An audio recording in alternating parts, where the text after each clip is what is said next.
खबर दिल्ली एनसीआर समेत पूरे उत्तर भारत से आ रही है, जहां पर शीत लहर का दौर शुरू हो चुका है। सोमवार को दिल्ली एनसीआर में हल्की बारिश के बाद ठंड और बढ़ गई है। मौसम विभाग ने उत्तर भारत के कई राज्यों में शीत लहर के साथ घने कोहरे का अलर्ट भी जारी किया है। वहीं पहाड़ी इलाकों में बर्फबारी की भी चेतावनी जारी की है। एक ओर जहां उत्तर के राज्यों में शीत लहर चल रही है, तो वहीं दक्षिण भारत के कुछ राज्यों में बारिश जारी है। राजधानी के ज्यादातर इलाकों में घना कोहरा छाया रह सकता है।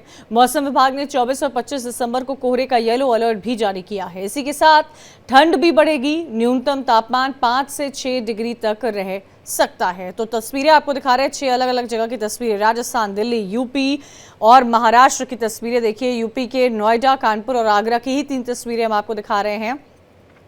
राजस्थान के अजमेर में सड़क पर कुछ नजर ही नहीं आ रहा है। फॉग की इतनी गहरी चादर जो है वो बिछी हुई नजर आ रही है। दिल्ली के अक्षरधाम की आपको ये तस्वीरें दिखा रहे हैं, क्या हालात बने हुए हैं। अक्षरधाम भी धुंधला नजर आ रहा है। उत्तर प्रदेश के नोएडा में भी वैसे ही हालात हैं, कानपुर में भी वैसे हालात हैं। आगरा की बात की जाए, ताजमहल की बात की जाए तो वो भी धुंधला नजर आ रहा है। वहीं महाराष्ट्र के नासिक में भी ऐसे ही हालात जो है वो नजर आ रहे हैं। पहाड़ी क्षेत्रों में बर्फबारी होने की संभावना जो है वो लगातार जताई जा रही है। उत्तर भारत पर शीत अटैक। दिल्ली से हमारे साथ आंचल जुड़ी हुई है और जम्मू से हमारे साथ रमन सैनी जुड़े हुए हैं। सीधा उन लोग का रुख कर लेते हैं। रमन, क्या तस्वीरें नजर आ रही है, इस पर जाएंगे। दिल्ली से आंचल हमारे साथ जुड़ी हुई है। आंचल, लगातार दिल्ली में देखा हमने कैसे बूंदाबांदी हुई है, टेम्परेचर में भारी गिरावट दर्ज की गई है। आईएमडी की तरफ से क्या अलर्ट जारी किया गया है आने वाले दिनों में? अब क्योंकि देखिए साल खत्म हो रहा है, ये तो वो समय होता है जब दिल्ली एनसीआर के लोग अमूमन उत्तराखंड, हिमाचल, जम्मू जा रहे होते हैं सेलिब्रेट करने के लिए। आज भी क्रिसमस ईव नजर आएगी। क्या तैयारियां की जा रही है? टेम्परेचर कैसा है? लोगों का क्या कुछ कहना है? टेम्परेचर देखिए एकदम कह सकते हैं कि 10 से नीचे बना हुआ है। और जैसा कि अगर हम बात करें आईएमडी की, तो उन्होंने ये अलर्ट जारी किया हुआ है कि केवल 25 दिसंबर यानी कि कल का दिन अगर छोड़ दिया जाए, तो इसके अलावा क्योंकि हमने कल भी देखा बूंदाबांदी हुई थी और आज भी देखिए एक जो घटा है वो छाई हुई है। इसके अलावा कोहरा बना हुआ है दिल्ली के अंदर, और जो बारिश हुई थी, बूंदाबांदी हुई थी, उसके चलते देखिए थोड़ी और ठंड जो है वो बढ़ गई है। और अगर हम बात करें आगे की, तो आगामी दिनों में 25 दिसंबर को छोड़कर बारिश का अलर्ट जारी है। चाहे हम दिल्ली की बात करें, हरियाणा, पंजाब, राजस्थान, इन राज्यों में भी बारिश होगी। साउथ के कई राज्यों में बारिश होगी। और इसके अलावा अगर हम हिमाचल की बात करें, उत्तराखंड की बात करें, जम्मू कश्मीर, इसके अलावा जो पहाड़ी क्षेत्र है उनमें बर्फबारी के लिए भी मौसम विभाग ने कहा हुआ है कि भारी बर्फबारी होगी, जिसके चलते मैदानी क्षेत्रों में भी ठंड जो है वो और ज्यादा बढ़ सकती है। हालांकि देखिए सुबह से ही लोग इंतजार कर रहे थे कि धूप निकल जाए, जिसकी वजह से ठंड थोड़ी सी कम हो, लेकिन अभी तक देखिए धूप नहीं निकली है, जिसकी वजह से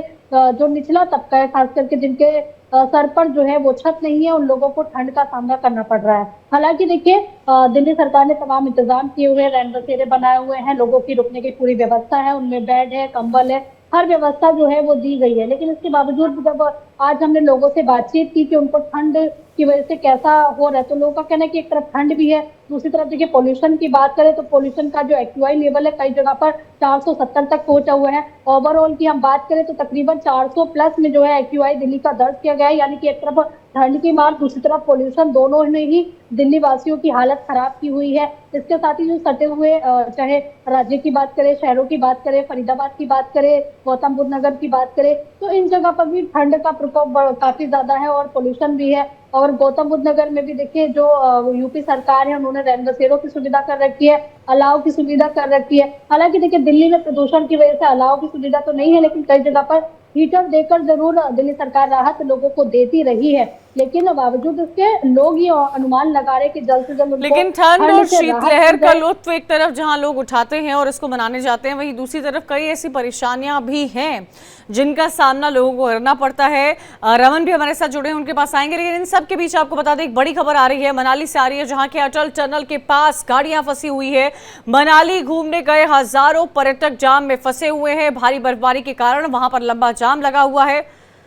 कई किलोमीटर तक ट्रैफिक जाम है। 1000 से ज्यादा गाड़ियां जाम में फंसी हुई है। टूरिस्ट अटल टनल के पास जो है वो फंसे हुए हैं। देखिए, जहां तक आपकी नजरें जा रही होंगी वहां तक आपको बारिश, स्नोफॉल और सिर्फ गाड़ियां ही नजर आ रही होंगी, क्योंकि क्रिसमस का समय है, न्यू ईयर्स का समय है, साल खत्म हो रहा है और इसी का जश्न मनाने के लिए अमूमन लोग पहाड़ी इलाकों में जाते हैं। देखिए, अलग अलग जगह की आपको तस्वीर दिखा रहे हैं। हिमाचल की देखिए और जम्मू कश्मीर की देखिए, सोनमर्ग की देखिए, राजौरी की देखिए, डल झील में बर्फ नजर आ रही है और हिमाचल प्रदेश के नारकंडा में किस तरह से बर्फ को, वहां पर बर्फ का लुत्फ उठाने के लिए कई सारे लोग पहुंचे हैं। सड़क पर रोड तो कहीं नजर ही नहीं आ रहा है, सिर्फ और सिर्फ बर्फ ही बर्फ नजर आ रही है। 4 तस्वीरें आपको पहाड़ों की दिखा रहे हैं, शीतलहर की दिखा रहे हैं, ठंड की दिखा रहे हैं और इनसे ये आप अंदाजा लगा सकते हैं। ये देखिए, डल झील की तस्वीर है, श्रीनगर की तस्वीर है। कई सारे पर्यटक जो है पहुंचते हैं। अमूमन इस मौसम का लुत्फ तो उठाया ही जाता है। माइनस में यहाँ पर इस बार टेम्परेचर देखने को मिला है, स्नोफॉल हो चुका है और इसी स्नोफॉल को देखने के लिए श्रीनगर लोग जाते हैं, गुलमर्ग जाते हैं, सोनमर्ग जाते हैं, पाटनी टॉप भी जाते हैं। और वही तस्वीरें आपको जम्मू कश्मीर के अलग अलग जगहों की तस्वीरें आपको दिखा रहे हैं। श्रीनगर के डल झील की आप तस्वीर देख रहे हैं, जम्मू कश्मीर के सोनमर्ग की तस्वीर देख रहे हैं। बर्फ़ की चादर साफ तौर पर सोनमर्ग में नज़र आ रही है और हिमाचल में अटल टनल के पास 1000 से ज़्यादा गाड़ियां जो है वो फंसी हुई है। पहाड़ी इलाकों के क्या हालात हुए हैं वो भी आपको दिखा रहे हैं। लेकिन भले ही बर्फ़ और स्नोफॉल क्यों ना हो, उसके बावजूद भी लोग जाते हैं, क्रिसमस मनाते हैं, नया साल मनाते हैं। और अलग अलग जम्मू कश्मीर की आपको तस्वीर, राजौरी की तस्वीर देखिए, कितना भारी स्नोफॉल हुआ है।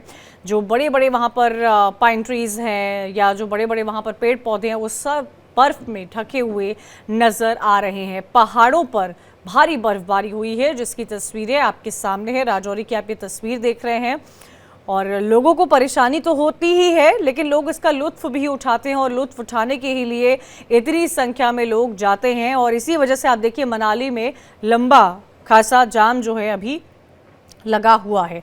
रमन हमारे साथ जुड़े हुए हैं, सीधा रमन का रुख करते हैं। रमन, क्या मौसम का मिजाज है जम्मू कश्मीर में, बताइए। आपको देख पा रही हूँ पूरे स्वेटर जैकेट में आप नज़र आ रहे हैं। क्या टेम्परेचर बना हुआ है, क्या तैयारियां हैं? फेस्टिवल का मौका है, भले ही ठंड या मिनिमम टेम्परेचर माइनस में क्यों न जाता हो, उसके बाद भी लोग बहुत पसंद करते हैं पाटनी टॉप आना, श्रीनगर जाना, सोनमर्ग, गुलमर्ग। जी हाँ कंचन, आपने बिल्कुल सही कहा कि साल का आखिरी सप्ताह चल रहा है और ऐसे में कड़ाके की सर्दी जो पूरे जम्मू कश्मीर के अंदर देखने को मिल रही है। खासतौर पर कश्मीर घाटी की बात करें तो जो गुलमर्ग का इलाका पड़ता है, जो नॉर्थ कश्मीर का इलाका है, वहाँ पर बहते हुए झरने जो हैं वो पूरी तरीके से जम गए हैं। तस्वीरों में भी आप साफ तौर पर देख पा रहे होंगे कि कल जिस तरीके से बर्फबारी हुई है, चाहे वो राजौरी का जो पीर की गली का इलाका पड़ता है जिसका जिक्र अभी आप कर रहे थे, जहाँ पर पेड़ जो हैं वो पूरी तरीके से बर्फ से लदे हुए हैं। पहलगांव की बात करें, सोनमर्ग की बात करें, कल मैदानी क्षेत्र में भी हल्की फुल्की बर्फबारी हुई है, जिसके बाद सर्दी का प्रकोप जो है वो और ज़्यादा बढ़ गया है। जम्मू का जो मैदानी क्षेत्र है वहाँ पर भी कल जो है हल्की फुल्की बारिश जो है वो दर्ज की गई थी, जिसके बाद लगातार सर्दी का प्रकोप जो है वो बढ़ता हुआ नजर आ रहा है। अगर हम बात करें दिसंबर महीने में, तो दिसंबर महीने में कश्मीर घाटी ने पिछले 50 साल का रिकॉर्ड तोड़ दिया है और पिछले 50 सालों के अंदर दिसंबर महीने में -8 डिग्री टेम्परेचर जो है वो नॉर्थ ऑफ जो पीर पंचाल का इलाका है, यानी कि कश्मीर घाटी का नॉर्थ कश्मीर का जो इलाका है वहाँ पर दर्ज किया गया है। और उसके बाद भी लगातार बर्फबारी का दौर जिस तरीके से चल रहा है, पर्यटक जो है इसका खूब लुत्फ उठा रहे हैं। बड़ी संख्या में पर्यटक इस समय कश्मीर घाटी का रुख कर रहे हैं। आज क्रिसमस ईव का दिन भी है, आज शाम को भी जश्न मनाया जाएगा। कल क्रिसमस के डे में भी बड़ी संख्या में पर्यटक जो है वो वहां पर कश्मीर घाटी में पहुंच रहे हैं। सारे लॉजेस, सारे होटल जम्मू कश्मीर के साथ साथ कहीं पर भी कोई जगह जो है वो खाली नहीं है। यानी रमन, जम्मू कश्मीर के साथ साथ लेह लद्दाख के क्या हालात है? मनाली से तो अमूमन हमने देखा है जो लोग मनाली ट्रिप प्लान करते हैं वो वहां से लेह लद्दाख निकल जाते हैं, रास्ते में भी बदलाव हुआ है। लेकिन क्या इस मौसम में वो जो हम देखते हैं बाइकर्स पहुंचते हैं लेह लद्दाख, वो पहुंच रहे हैं? ऑक्सीजन का क्या लेवल रहता है? क्या ऐसा जैसी तस्वीर हमें हिमाचल, उत्तराखंड और जम्मू कश्मीर से आ रही है वैसी ही लेह लद्दाख से भी देखने को मिल रही है?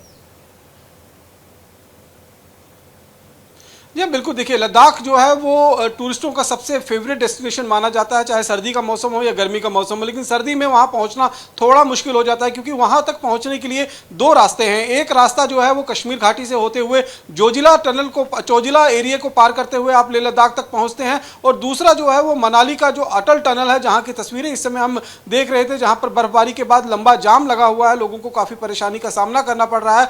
उस रास्ते से जो है वो टूरिस्ट जो है वो पहुँचते हैं, क्योंकि लद्दाख रीजन को सबसे कोल्डेस्ट जो है डेजर्ट कहा जाता है, क्योंकि वहां पर इतनी ज्यादा जो एरिया है वहां पर सर्दी जो है वो -27 डिग्री तक पड़ती है। क्योंकि उसके साथ साथ जो करगिल का इलाका पड़ता है, द्रास का इलाका पड़ता है, वो सबसे ज्यादा ठंडा रहता है, और वहां पर -30 डिग्री तक टेम्परेचर जो है वो सर्दियों में पहुंच जाता है। इस समय भी -18 से -19 डिग्री तक टेम्परेचर वहां पर पहुंचा हुआ है, क्योंकि सोनमर्ग के साथ लगता हुआ द्रास और द्रास के साथ लगता हुआ कारगिल का इलाका पड़ता है, तो वहां पर भी जमकर बर्फबारी हुई है। लेकिन जो लेह डिस्ट्रिक्ट है, जो लेह का इलाका है, उसे कोल्डेस्ट डेजर्ट जो है वो कहा जाता है, कोल्ड डेजर्ट के रूप में जाना जाता है, इसलिए वहां पर बर्फ ज्यादा नहीं पड़ती है, ड्राई सर्दी पड़ती है। लेकिन सर्दी का आलम ऐसा होता है कि वहां पर सब कुछ जम जाता है। अभी भी अगर हम बात करें तो कश्मीर घाटी के अंदर, द्रास के अंदर, कारगिल के अंदर जितने भी पेयजल का स्रोत थे वो सारे जम चुके हैं। वहां पर लोगों को अंगेठियों पर गैस पर पानी गर्म कर बर्फ को पिघलाकर पानी पीने की जरूरत जो है वो पड़ रही है। तो इस तरीके की परेशानियां जो है वो निश्चित रूप में जो लोकल लोग हैं